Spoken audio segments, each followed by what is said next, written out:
and welcome to the Anfield Wrap after Liverpool have beaten an in-form Arsenal side, and not just that, they've done it by 4-0. And joining me to react to that, I've got Adam Smith, Mike Kearney and Belinder Bhati, and I'm Harriet Prior. Don't worry, Neil is absolutely fine, just having a nice time on holiday, so you got me instead for 1 week only.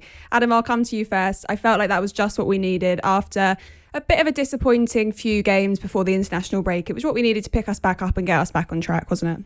Very much so. I thought I'm really pleased with how it panned out because it was not the usual Arsenal. It ended with the usual result we get against Arsenal, but it wasn't the usual Arsenal team. It was an Arsenal team that kind of turned up with a bit of grit, turned up with a plan, turned up with something, determined to do something. And it was a really intelligent performance from Liverpool, who kind of just watched what was going on, figured it out, and then second half just went, see you later.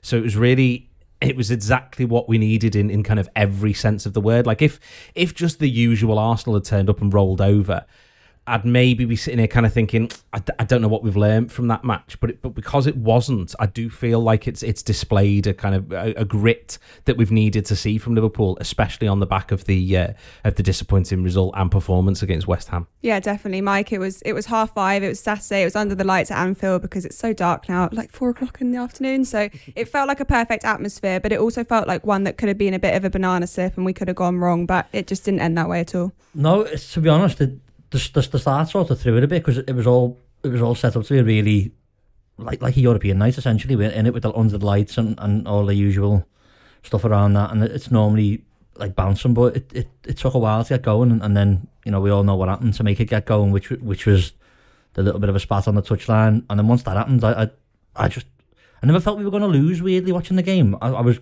as Adam says there, Arsenal do come into it with a bit behind them, and it felt like we had to have that win especially after the West Ham game, and the way we've been in general, really, we've been winning. The Atletico away game, going back as far as that, where people were sort of running through the middle of the team. I did feel a lot better watching us there on Saturday. Felt more comfortable that everyone was back on it. Chamberlain has a really good game when he's looked off the pace a lot, really. While he's been building fitness back up, but that now he's at a level where he's not, doesn't seem to be struggling anymore, and the pace of the game isn't a surprise to him.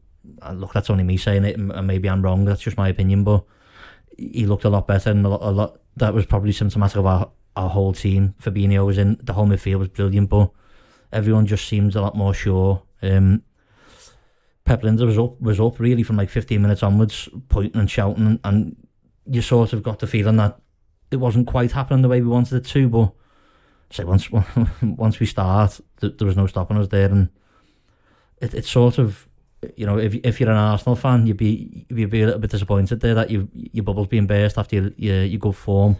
I know you've come to Liverpool who are a good team, but I sort of expected more from them, and we didn't get it, so I'm not really that bothered.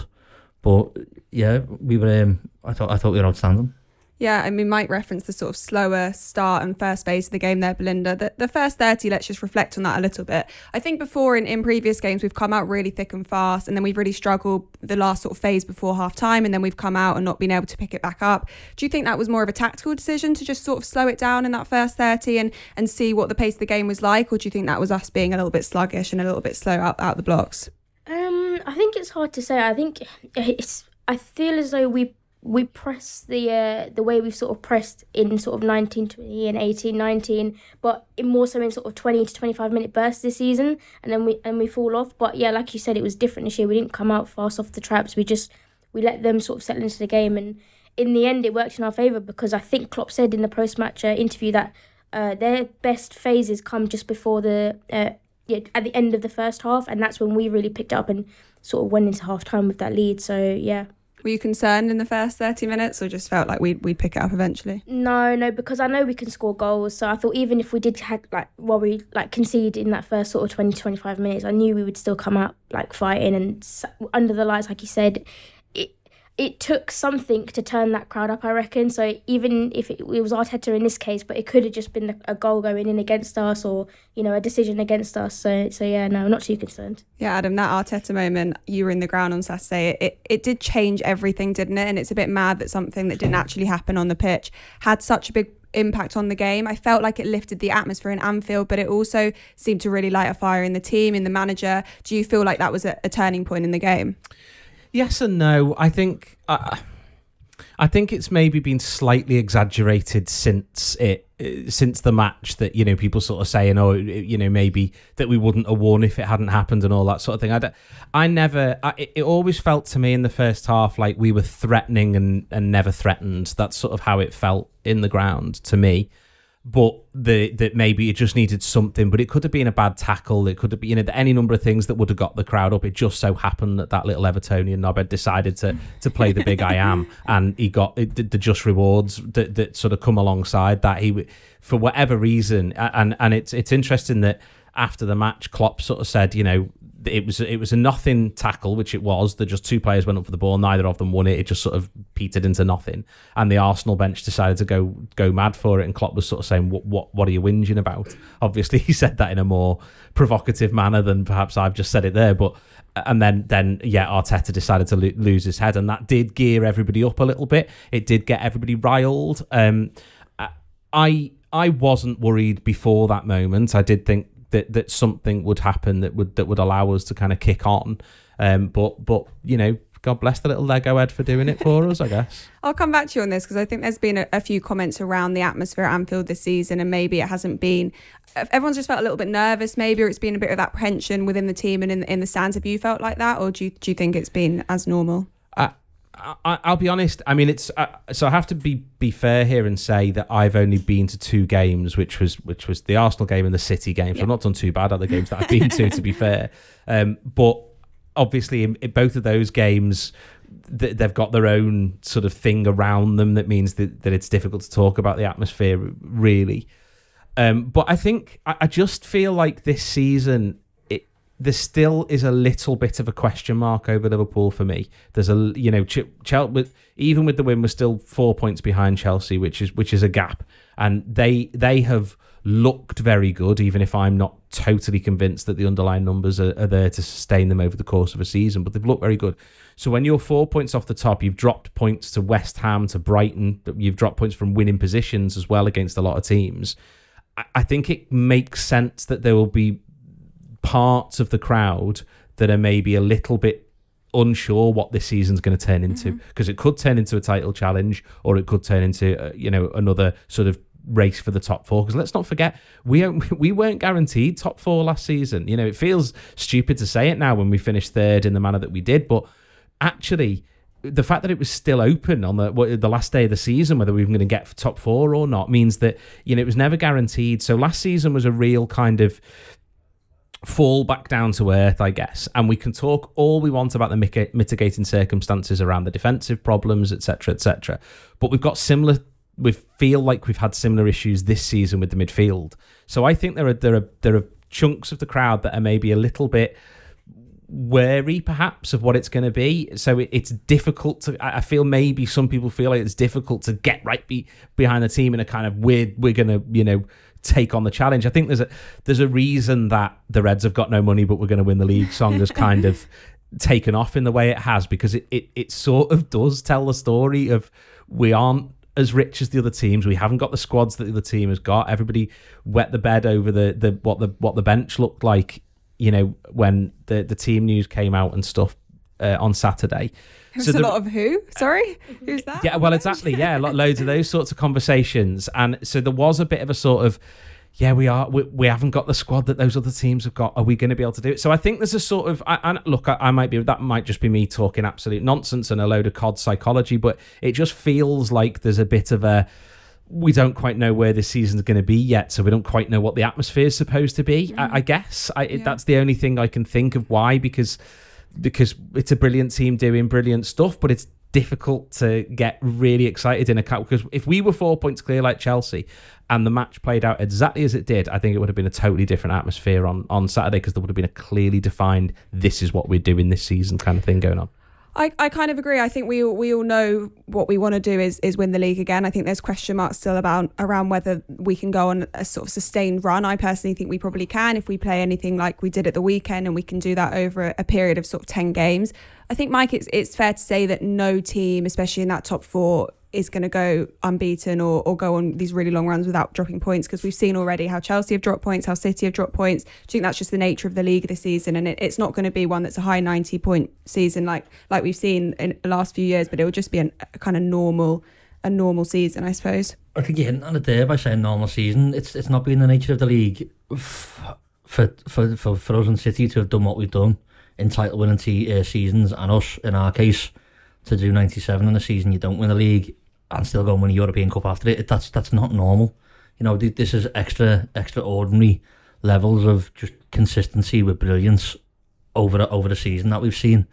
And, you know, City win the league last year, and I think we end up finishing closer to them than they finished. I think we finished 18 points clear of City when we win the league, and they only finished 17 clear of us. I know there's loads of circumstances around that in terms of we had all the injuries. City had it sewn up probably from January onwards, a bit like ourselves in our dominant season. But it's not going to. I don't know. It's a weird paradox, because it's going to take some winning the league, but it's not going to take as much winning as it's took. I know what it took in a couple of seasons. Not to do anything down. You win the league. It doesn't matter if you win it on 79 points, like some teams have done in the past, or 95. And a lot of these players know what it takes to win a league, know what it takes to win the big one, like a big trophy, Champions League, first ever bunch of players in Liverpool history to go and do the Club World Cup, which, you know, some people say it doesn't mean a lot, but it does to the players, and it's something that they've put on their mark on this club forever, with being the first to do it. So, and I think they'll just know where they are. It's a season that'll have ups and downs in it. We haven't had many downs really. We've had a couple of draws where you're disappointed walking away from them, but you know, we only lost our first game in the league season the other side of the international break, and it felt worse than what it actually is in the grand scheme of things there. I mean, all three teams have played this weekend and won, and yet we're still 4 points off Chelsea with them to play, and it's November going into December, where the busiest period of the season is. So it's all to play for, and it will be right till probably the last 3 or 4 weeks of the season. Yeah, it's definitely still all to play for. There hasn't been that many downs, but there was a lot of ups on Saturday. So I want to come to you and talk about the first goal.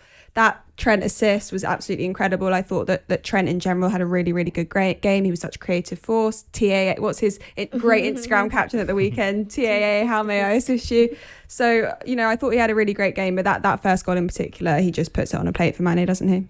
Yeah, it's becoming a regular thing now. It's there's a few players on that pitch every week. You're relying on one of them to just come up with a bit of brilliance, a bit of innovative thinking, a bit of genius, and he's one of them. Salah's another one, I would say. And yeah, they're just the players who are good enough where he's not just one of the best fullbacks in the world, he's one of the best creators in the world and in European football. And you know, if you just get a set piece on that right hand side, he's gonna put something that's gonna cause trouble. Don't get me wrong, I don't think Arsenal particularly defended that set piece well. I think Ramsdale maybe could have done slightly better as well, but nevertheless, Sadio still has to put it in, keep on side while he does it as well, which has been. I know. As soon as it went in, I was thinking that's going to be checked, but I don't even think it was. But yeah, no, it's perfect, and yeah, it's Trent and Salah and these types of players are the ones who are key to winning games. They are game winners, and if you're going to be in and around the big trophies come May, you need them in as many games as possible, because like I said, they're the ones who can single-handedly turn a game on its head and yeah, give you a lead. Yeah, definitely. I thought, I'll come back to you on this, I thought Trent was obviously excellent, but Tsimikas on the other side comes in. I guess it was a little bit touch and go whether Robertson will be back or not. He ends up being rested again. I think he's still probably got a niggling injury. I think he might be back this week, but Tsimikas comes in and you don't worry about him being in the team at all. I think that's one of the biggest testaments to his game and how he's developed. I thought he had an excellent game. He looked really solid and also creative. I love him on set pieces. I wonder what your thoughts were on him at the weekend. Yeah, I think we feel like we have this conversation every week. Oh, is Tsimikas ready to push for a start? And it's got to the point where clearly he is, and it's the biggest compliment, like you said to him, that we don't feel like we're missing out if Robertson's not on the team and he can fill in. And it goes to now midweek now where we've got a game where we're probably going to rotate, and it's like, well, is Tsimikas still the second choice, or do we want to, save him for the next weekend? So perfect. Yeah, his set piece delivery, I've said this before, even if we're not scoring directly from his set pieces, we're scoring or we're creating really good high quality chances from the second phases from them. So anything he puts in is good.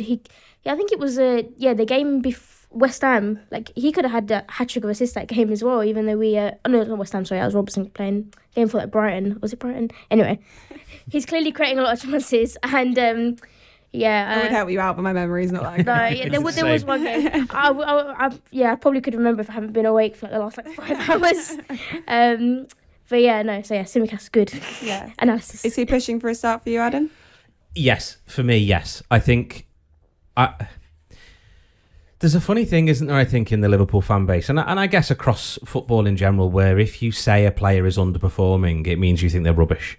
I think Andy Robertson is one of the best left-backs in the world. That I really do. I think he's an incredible player, and he's made a massive difference to the club. I think he's having a poor season. I think he's not at his best across the board. I don't think he's at his best defensively. I don't think he's great going forwards. So I think and there are all sorts of conversations to be had about the movement of the strikers and the defence that he's playing alongside and blah blah blah. But I think one of the mistakes and they are few and far between that Klopp's made this season, I think, is putting Robertson straight back in for the Chelsea game, because he clearly wasn't ready, and Tsimikas had performed really well. And going into the game, I said I want Tsimikas to start, because that says to players, if you do well, you earn your place, and there is no guaranteed starting position in the team for anybody. But because Robertson got rushed back in, it felt a little bit like he was saying to Tsimikas, you're not guaranteed, and to Robertson, you'll always come in if you're fit. And it just felt like a bit of an error to me, that.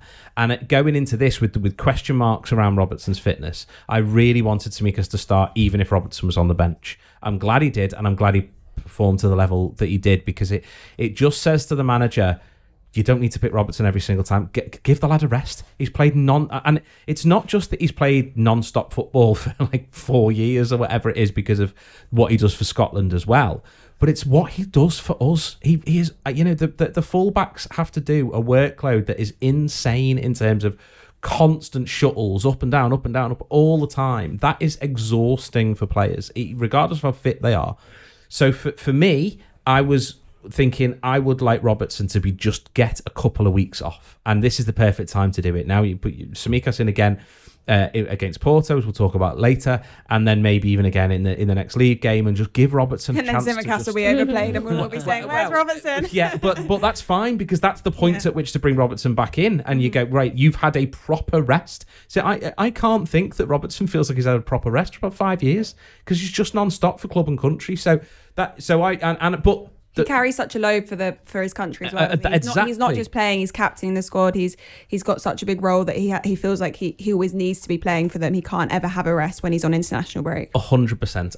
But the big thing is, and let's get this absolutely right, we've got two brilliant left backs, and it has been a long. I don't know off the top of my head whether that's happened during my adult lifetime at Liverpool, that we've had two left backs that you go, regardless of which one starts, I'm happy. I don't know when that's happened, so it's great. Yeah, it is great. I thought that all of the defence actually will look really solid. Van Dijk, there's been question marks whether he can reach that gear that we knew he had, or that yard of pace he was missing. I thought he proved at the weekend that he really could. And Mike, I want to look at the second half a little bit, because it just seemed like we reached a whole other level in that second half. We came out, the tempo felt different, the everything felt like it had lifted, and we came out and we were like, okay, we're going to score one more, then we're going to feel comfortable, and then we're just going to take the piss.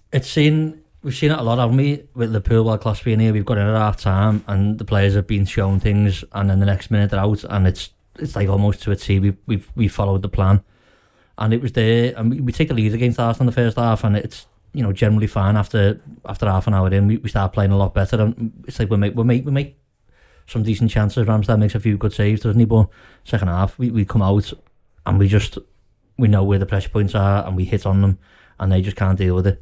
They give the ball away a lot, but that's us winning the ball back, and it's sort of praise on us for doing it. But a bit of lack of awareness for Arsenal to not try and change the game there, because they thought they could still play out the back. It's admirable to a point, but when you've done it umpteen times in the game, and a goal comes from it, and you know, the goal comes from it, that basically kills the game for their point of view anyway. It's at what point does that become daft and they have to change? But you know, it's not like they haven't seen this Liverpool team play. They know that we do that, and when we do, it is the moment where we absolutely turn it on. The second goal's absolutely ridiculous in terms of the way he finishes it. Sells everyone, absolutely everyone, all over the place, and including the goalkeeper.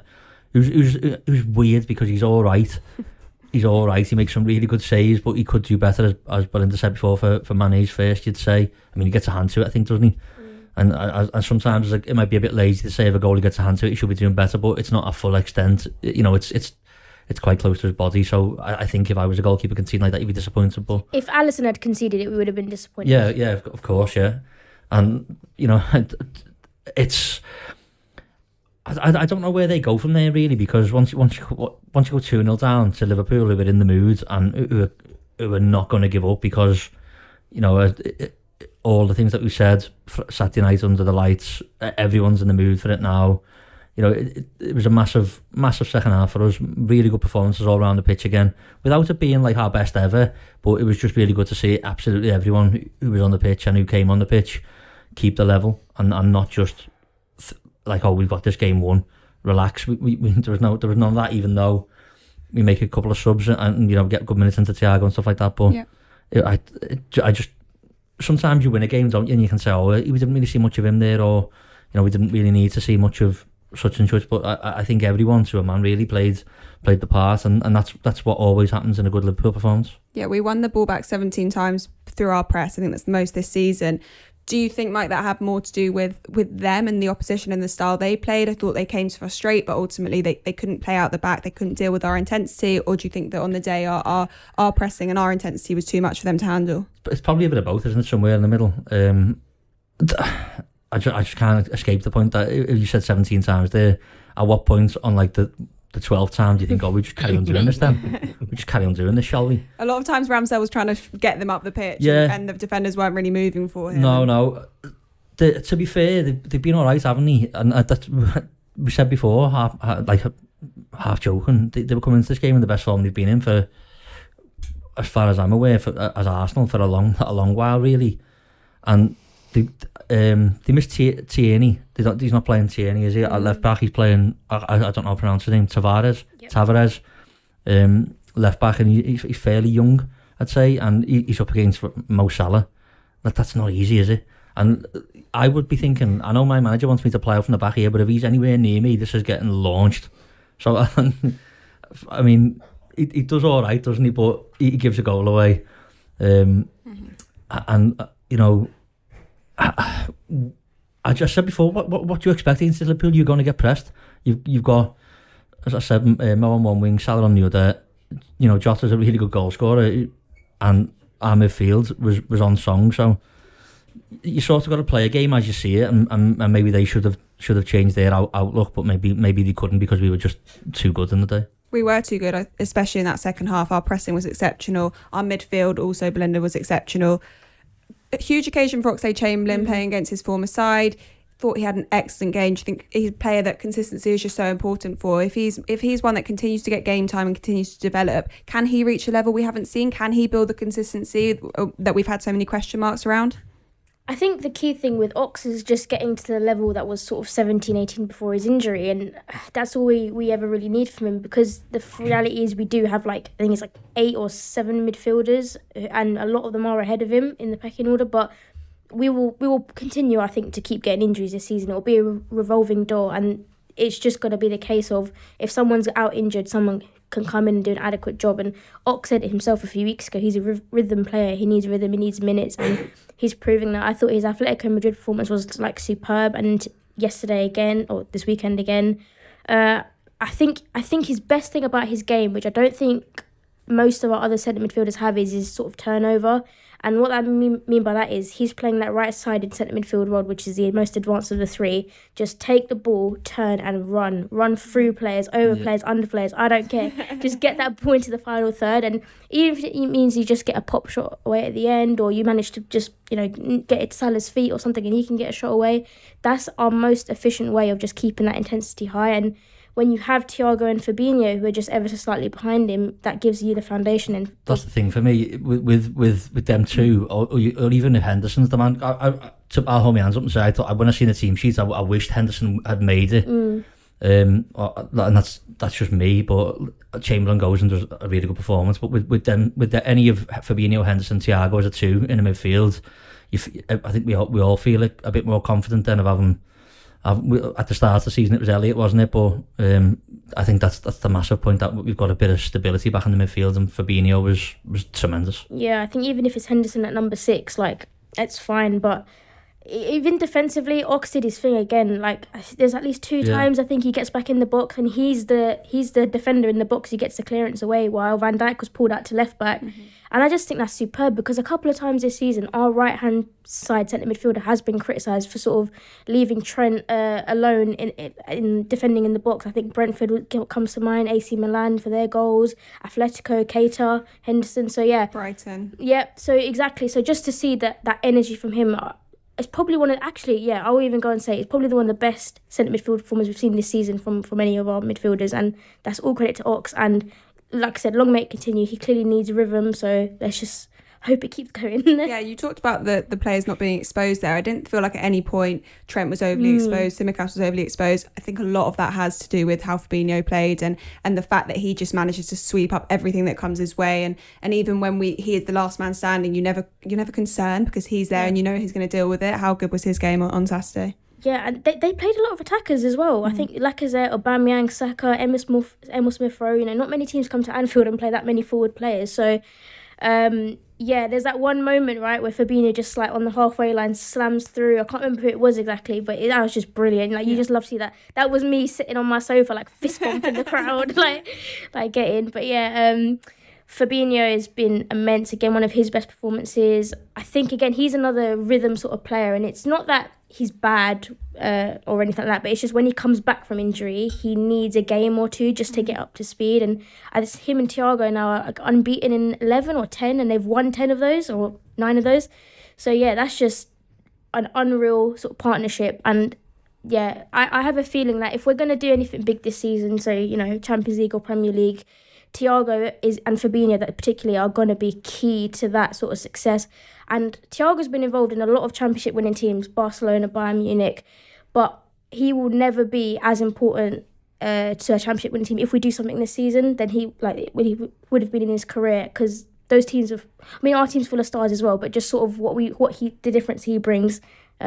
Should be good. And I think it was a nice video seeing his daughter singing his song the other day. So cute, wasn't it? Fabinho and Thiago winning combination for you? Yeah, I thought it was Thiago's probably best performance of the season so far.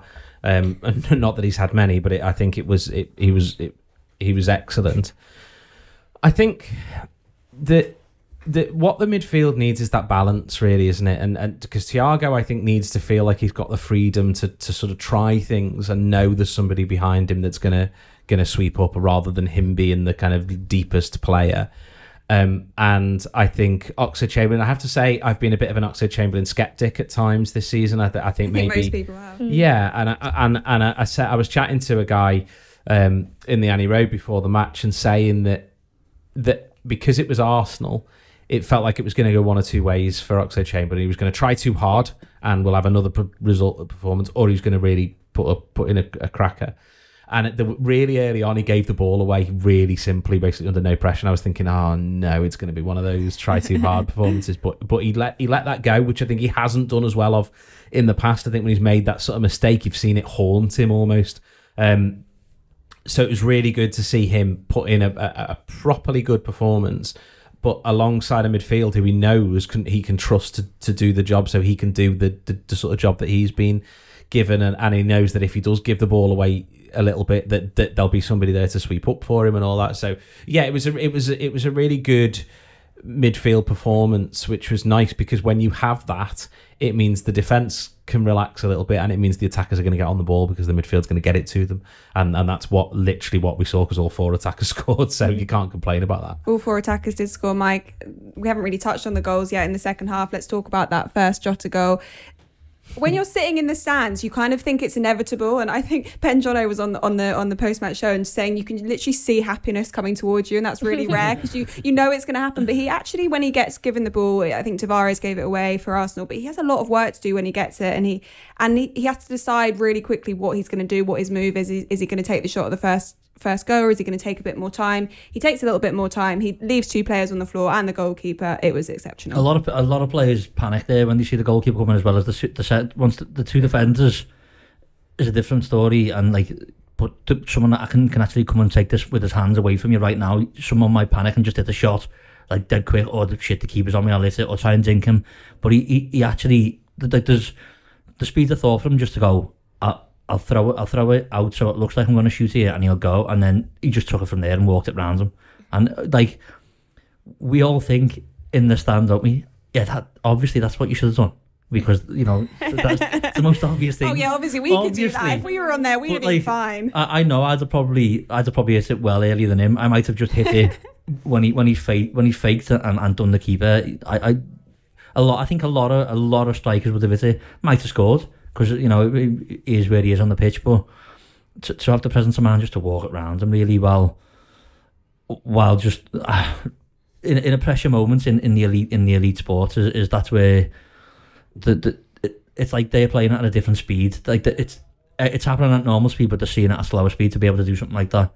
And it's all 4 goals are really well worked, and for the kickoff, but that one, it was a bit of a gift, as in he received it, but then he's still got to put it in the net from where he is, and the way he does it is just, it's quite nonchalant, even though it's not, because it's took a lot of skill to do what he's done. A lot of his game is just quite nonchalant, isn't it? And he scores goals you just absolutely don't expect him to score. He scores sort of niggly headers. He scores goals like he did at the weekend. He's just really reliable, Jota, now.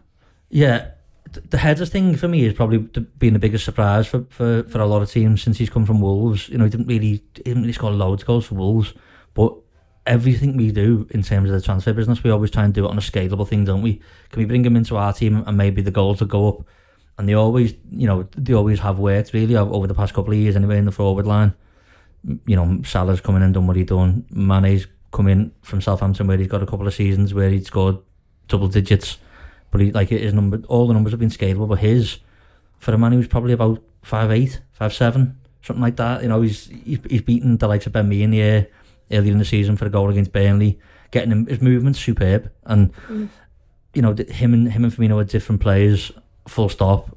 But they both have the quality to be able to play in this front three, which is the best I've seen at Liverpool since I've been going the game. Absolutely. And on to the 3rd goal, it was something that felt like it was straight off the training pitch. It was Alisson playing it out the back to Jota to Mane, who makes the run, crosses to Salah, completely unselfish, and there's a lot of question marks around whether they still get on, which I still find absolutely mad. It was just the perfect goal that you thought, that is exactly what you've practiced, and it's worked out perfectly. Yeah, I think one of my favourite parts from that is, again, Jota's involvement in it, because I have this thing with Jota where as long as he's scoring, it's fine, because he's never going to be prime Firmino in terms of his link-up play. And what I mean by that is in terms of the consistency of those forward passes, through balls, successful dribbles, all those type of things.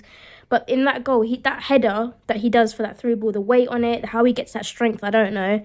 It's just perfect. And then even Mane's touch is a little bit poor, and I was expecting Ramsdale to be there to collect it, but nevertheless he wasn't. And Mane's perfect pass to Salah's tapping. And again, it's a Salah performance that I think deserves a goal, because I think some people, not Liverpool fans but rival fans, often question, if he's not scoring, is he really having an influence on games? But Salah is. He's always causing things, creating chances, and for him to get a goal again, I was just happy because the other 2 had scored, so it's like, yes. You want to get them all on the score sheet. Yeah. Salah, he registered 15 touches in the Arsenal penalty box. It's the joint most of any Premier League player this season, and even then, you feel like he didn't have his best game, which is he should score early in the game, really, shouldn't he? Yeah, he should definitely score early in the game, and it can go down to a bit of it's a decent save from Ramsdale, but he definitely should score.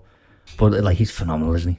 He hit his standing leg, I think, ricochets off his legs. So yeah. Yeah, unbelievable. We're very lucky to have him. We could do with reminding ourselves of that sometimes. The 4th goal, Minamino, it was just lovely, wasn't it? Forget about the footballing contacts or anything around that. I just love him scoring because I just feel happy for him. I think it was 48 seconds after he comes on. He gets a goal. He's having a lovely time. Work is done.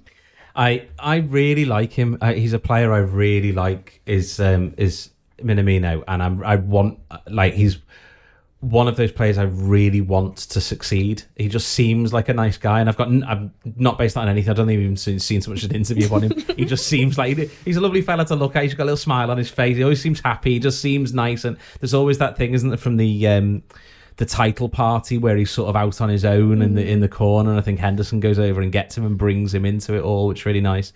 And the players all seem to gather around him to celebrate the goal that he scored at the weekend as well. Like, it was a proper, everyone seemed made up for him. So that was really nice, but also it was a really good goal. Yeah. Like, let's not, you're absolutely right in what you say, but at the same time, take nothing away, it's a brilliant goal. The ball from Henderson is absolutely sensational because he's not been on long himself. So we haven't even talked about Henderson coming back. Exactly. Yeah. So he's not been on the pitch long himself. Plays a gorgeous little ball. Then there's the little, is it the header from Jota? Is that that one? Or is that the goal before? I got confused now. But anyway, it's a brilliant move. Whoever does whatever they do in it, it's great. Sorry, Trent. Of course, yeah. As I said, I was in the Anfield Road end, and I was about 6 rows up.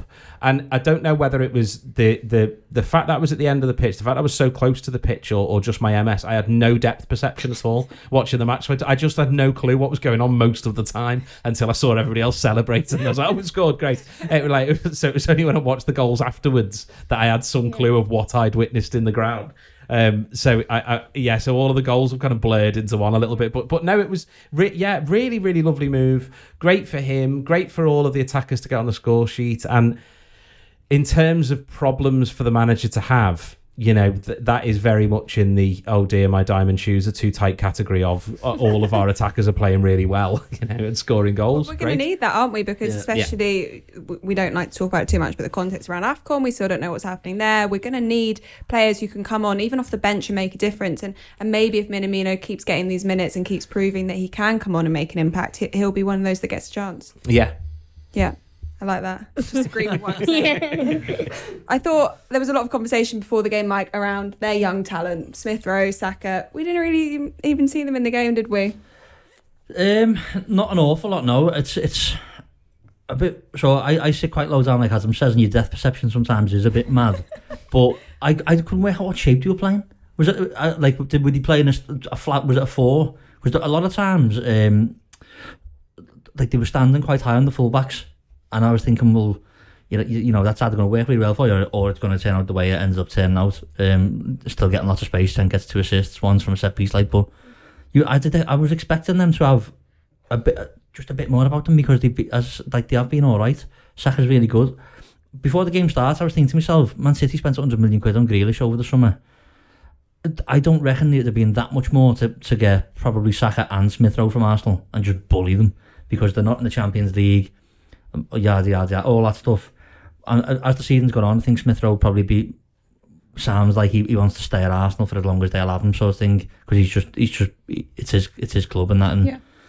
But them two players are really talented, and it could have been dangerous for us, because they're not rubbish. Aubameyang, even though he's a bit older now, he's still got the pace and can still finish. And Lacazette, it was brave what he did, but playing them 4 attackers, I don't know, maybe I'm doing us down a little bit by saying I expected them to be more dangerous. And obviously I'm glad they weren't, but is that because we've seen them off really well, or they've just not played to what they should have done?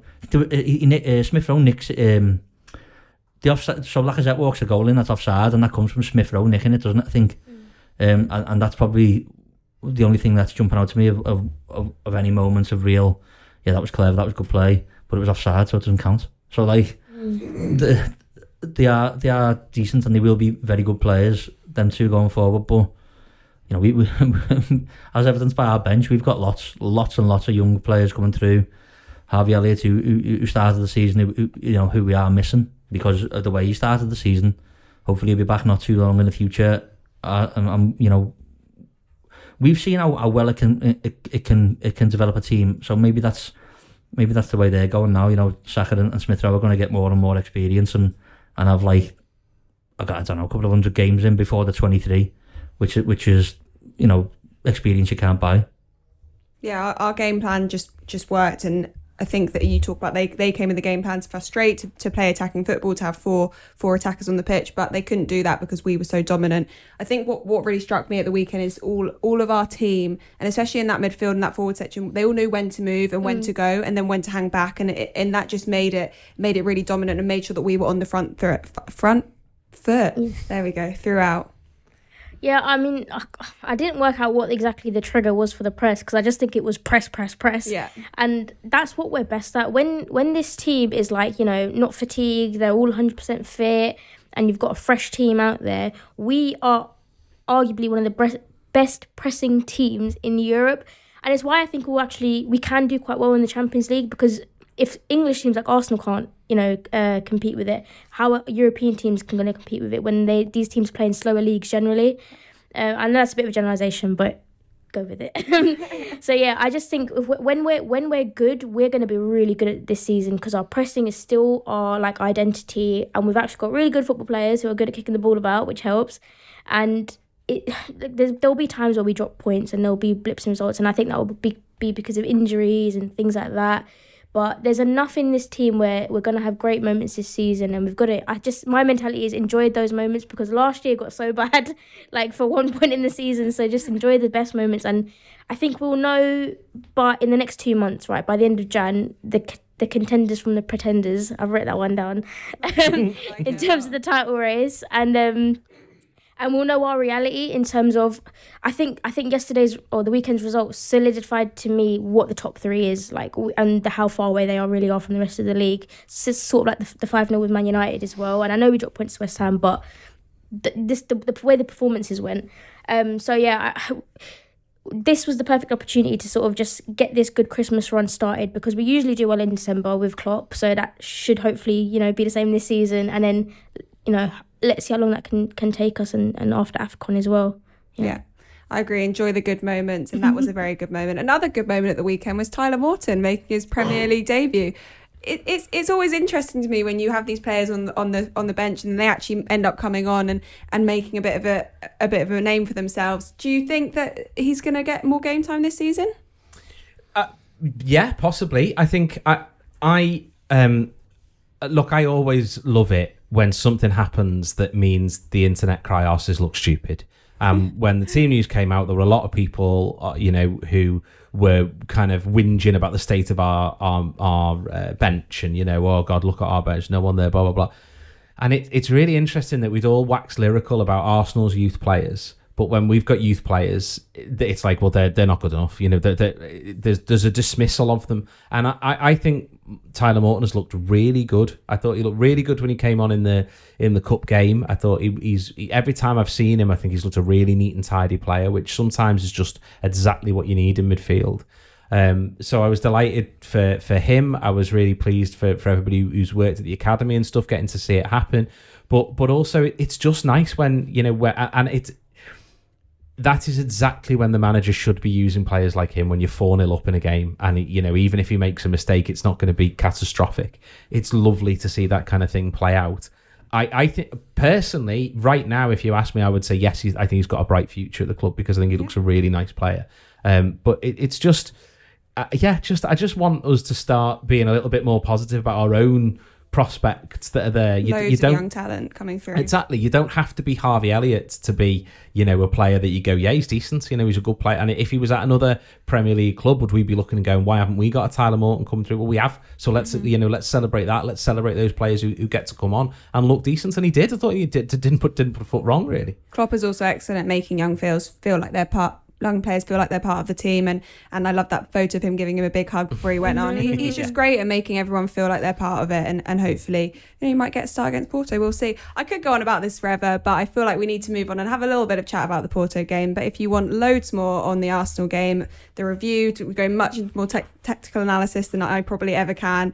And also all our other analysis and post-match shows, which was very fun. And Neil Docking made his hosting debut. If you haven't listened to that, go and listen to it. He did a great job. You can subscribe, of course, to the Anfield Wrap. You can download our app and get some free tokens and listen to some of our content for free. Or if you want to subscribe and you just know how good we are from listening to this show, which I feel like you should, then you can go to theanfieldwrap.com/subscribe. We're also doing gift cards. Belinda, would you like a tour player subscription for Christmas? You just have to say yes. Yeah. No. You can get 3, 6, or 12-month subscriptions. So if you're listening to this and want to find out what's behind the paywall, then put it on your Christmas list, or you can buy it for a loved one. That was brilliant. That was brilliant. Good sales, Harriet. Thank Well you done. very, very much. But yes, let's look ahead to the Porto game a little bit. Mike, it's a dead rubber. We're not gonna get around that. We're not gonna escape that. How do you think we're gonna line up, and what our approach will be? I mean, it's not. It's not. It is a dead rubber, but it isn't going to be completely like give everyone a night off, is it? There will be Minamino will get minutes because he needs them. Goal at the weekend. Hopefully, kicks on from that. Massive for us going into January, as you mentioned before with the AFCON. I think he gets minutes. It's a shame Origi's picked a knock up on international break, because he probably would have got minutes. And I genuinely do think he will throw a couple of youngsters in where he mightn't have done in the past. Last season was completely different altogether, wasn't it, with the injuries that we were having, and then Jota gets injured in a Champions League game, which people say was, well, it was really, we could have not played them and been fine. But these 2 years, the first time Liverpool have ever played 4 games out of 4, I would say, and won them and qualified, no problem. So we obviously want to win it and keep the momentum going. Henderson comes off the bench at the weekend. He might want to get some minutes in the legs. There's 5 subs as well, don't forget, in Europe. So I don't think it'll be like a weakened side or like an under-23 side, because the European competition that they have for the under-19s is also on the same day. So, you know, a lot of players will be playing in that for them. I do expect to see Tyler Morton now after he comes on the weekend. Yeah. I do expect it. I would be not just for like, come on, you would be, if you put yourself in his shoes, I think you'd be a bit disappointed to miss out, because you know it's a game that's, you know, apart from the money and the prize money on offer, in relative terms of the group, it means, nothing, because we're not going to, we lose it. The prize money is significant though, and I think that is why we've seen stronger teams in the past when maybe we thought we could rest all our players, and he's still put a relatively strong side out, because they know that the financial gain from it is of course significant. Yeah. I mean, that's and the 5 sub things helps really, but I do think it won't be. I don't think you'll see Salah. I do think you will see Minamino starting, so we can get some minutes and a bit of rhythm into him before the AFCON comes up, because we've got this game, the Milan game, and the Leicester League Cup quarter final between now and then, which you would imagine is where we'll take the chances to get some minutes from the start for the players that we're going to be needing later in the season, and a couple of the youngsters maybe. But I would definitely looking forward to going on in the week there in midweek. And I really do want to see Tyler Morton, because, as Adam said before, he's never not been impressive when he comes on. He's tidy, he's pointing round and shouting and giving people options at the weekends. Doesn't need to, it's 4-0, but the professionalism of that, while it's his debut and all his family were there and stuff like that, to be able to do that as a young lad, it will prove that he's going to go far. Whether hopefully it's at Liverpool, and but if it's not, he's a good player. Yeah, Adam, are you doing similar? Are you going relatively weaker team than we normally expect in Champions League group stage games? Well, that's it. If the question is what am I doing, Harriet, I'm playing the 4 of us. Yeah. I'm having no one anywhere near it, because it is a pointless game. And yes, I understand all the arguments. I understand the arguments about rhythm. I understand the arguments about the prize money. I get all of that, and I know a lot of people think I'm wrong. But Diogo Jota went missing last season for 3 months or whatever it was, on the back of being played in a game that was not relevant. Yeah. And so I personally would not have anybody anywhere near any of it. But the manager's not going to do that. We know that. So I think he will go a sort of mixed match. I think he'll have some senior players in there. We are in a good position in so much as, certainly in terms of the defence, he could pretty much change the entire defence, maybe apart from Tsimikas in there, and it still be strong and also be relevant, because we want to get those players game time. Obviously none of Gomez and Konate are going to be saying, no, I don't want to play the Champions League game. They'll want to do that. So I get that, but I'll be so annoyed if we see the likes of Salah starting the game, because I just think, learn your lesson. We got away with it last season. But we really might not have done if things had got. We could have missed out on the top 4 last season. Of course, it wouldn't all have been about Jota's injury, but there was just no need for him to play, and I was so angry about it at the time. I'm still not over it, basically. So for me, I don't really want anybody of any, to say of any importance is really dismissive of players, but I don't want Salah, Mane, Jota. I don't want them anywhere near it. Yeah. I just don't. So yeah, I'd go with younger players. But the manager earns a lot more money than me because he's a significantly better person, let alone manager. You've not even gone for manager, just person. Belinder, I'll come to you last. Any score predictions? Any predictions of how the game's going to go? And it never has to be right because let's be honest, we very rarely get it right. I think we will concede just because I think we'll see like a lot of changes with the back 5. I actually think Kelleher should come in for the game because I just think you gain more from Kelleher playing that game and getting the experience in a European group stage with fans in and stuff than Alisson, who's played that type of game how many times in his career already. So I'd like to see Kelleher play, and I think Nat Phillips, because I think Gomez is still injured, and just Nat Phillips was a hero for what he did last season. Like, we are only in the Champions League this year because people like Nat Phillips stepped up last year. So I think he just deserves it. Like this one and the San Siro, I just think would be brilliant for him. Nat Phillips in the San Siro, I love that. Yeah, exactly. So I reckon we concede, but it doesn't really matter. I haven't even thought about a score. Like, I don't know, maybe like 2-2 then. I don't know, 1-1. Nice, a draw. We'll go with it. Well, for all our build-up to that game and obviously all the Premier League action at the weekend again, subscribe to the Anfield Wrap and I will end it there. It was a lovely show. Thank you very much to Andy for producing, for Mike, Belinda and Adam for being on, and for all of you to listening. The Reds are on the march once more. It's a joy to be a part of, and we're still in amongst it at the top of the table. And everyone here will continue to be in and amongst it as the games keep coming thick and fast. Come and join us. Let's have a lovely time.